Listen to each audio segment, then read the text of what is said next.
Dr. Valentino to the OR, please. Dr. Valentino to the OR, please.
Would you like to see the Mona Lisa? I know a guy who knows a guy who can show it to you right now. You're really gonna like it.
Well, I could have, I really wasn't sure,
The night's a cup of evil. The shrill whistle of a policeman pierces it like a vibrating pin. Hey, you slut. How come if you're gone, the wave's still black and still makes me burn? The earth has edges of coffin in its shadow.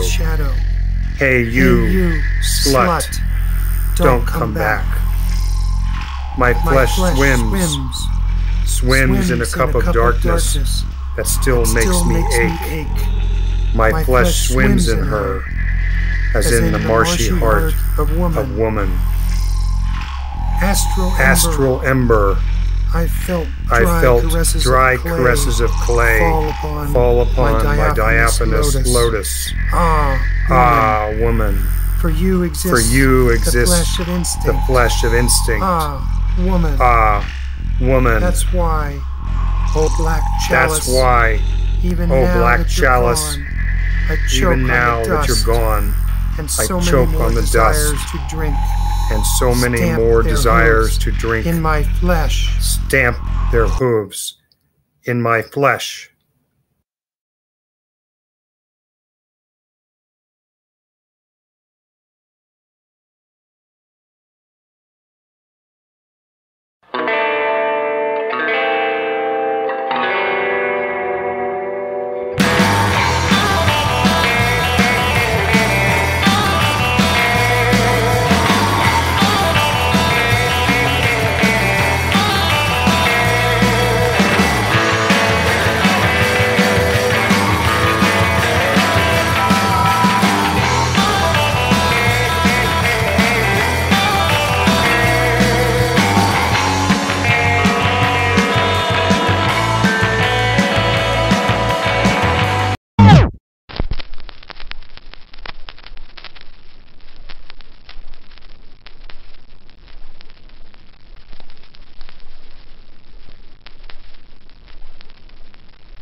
Welcome back to the late night show where we look at the more deranged conundrums of the art world. I'm your host, Alias Anonymous. Tonight's episode, You Can Kiss My Art.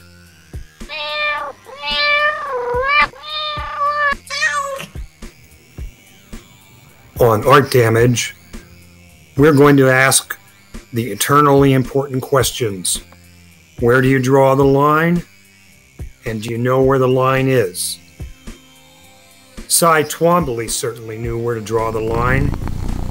He drew the line all over his canvases, in huge colorful scrawls, in wordless asemic writing, in cryptic references to Greco-Roman myths and history. Philosophically, he saw no artistic line he wouldn't cross. angering the public and other artists who didn't see what he created as art. But that's a whole other kettle of fish. Rindy Sam apparently saw his paintings as art, so much so that the 30-year-old French-Cambodian woman was inspired by passion to plant a lipstick kiss on a pure white panel, part of a triptych titled Phaedrus by Twombly, thus leaving a bourgeois rouge best lip print that was impossible to remove from the $2.5 million painting.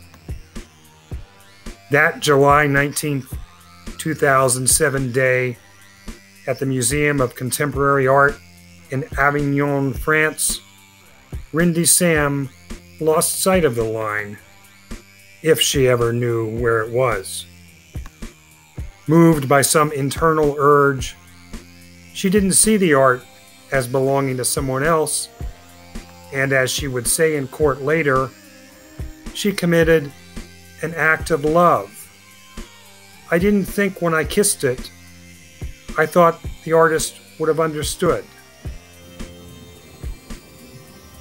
The prosecution had a decidedly different view, describing Rindy's kiss as a revolting, bestial act of cruelty, a rape, and aggressive as a punch. Agnès Tricoire, plaintiff Yves Lambert's lawyer, said, "I do not share her vision of love. For me, love requires the consent of both sides."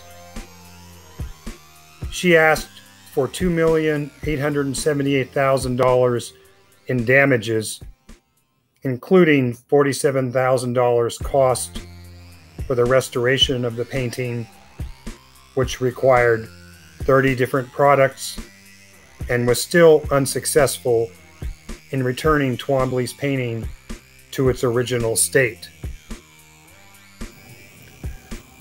Ultimately, the court ruled that Rindy Sam pay a fine to the owner of the gallery, to the owner of the painting, and a symbolic €1 to artist Cy Twombly. Rindy Sam joined a long line, albeit less obviously violent, of maniacs who've slashed, thrown acid, set off bombs, shot at, objects thrown, and otherwise acted out private grievances and rage against works of art. These include assaults on Picasso's Guernica, Rodin's sculpture The Thinker, Michelangelo's David, 3 different attacks over a century on Rembrandt's The Night Watch, and 3 attacks on the Mona Lisa. Mona Lisa, Mona Lisa, men have maimed you. Even Rindy's lipstick incident is not the first of that kind.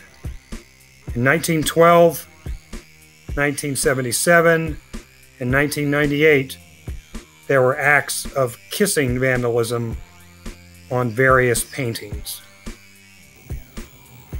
Geez Louise! Heavens to Murgatroyd! And holy shit, caveat. The loonies are always on the loose in our weird, weird world.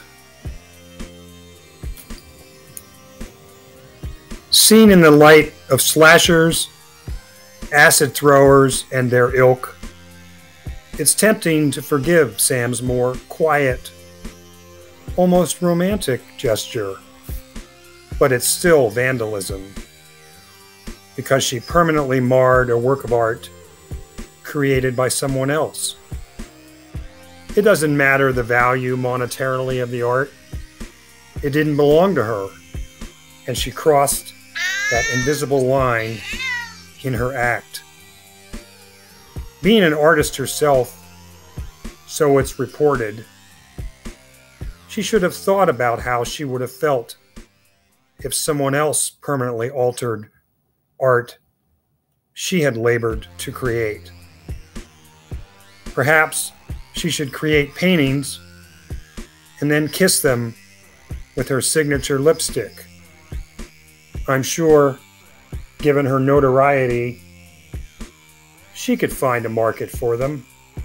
But beware, Rindy, because I'd bet money that there'd be more than a few viewers with lipstick on or other acts in mind upon seeing your art.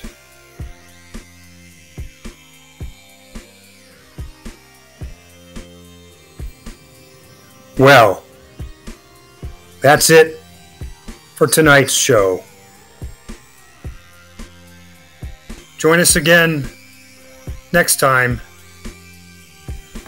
and we'll cast our net into the deep sea of artistic derangement and see what we haul up.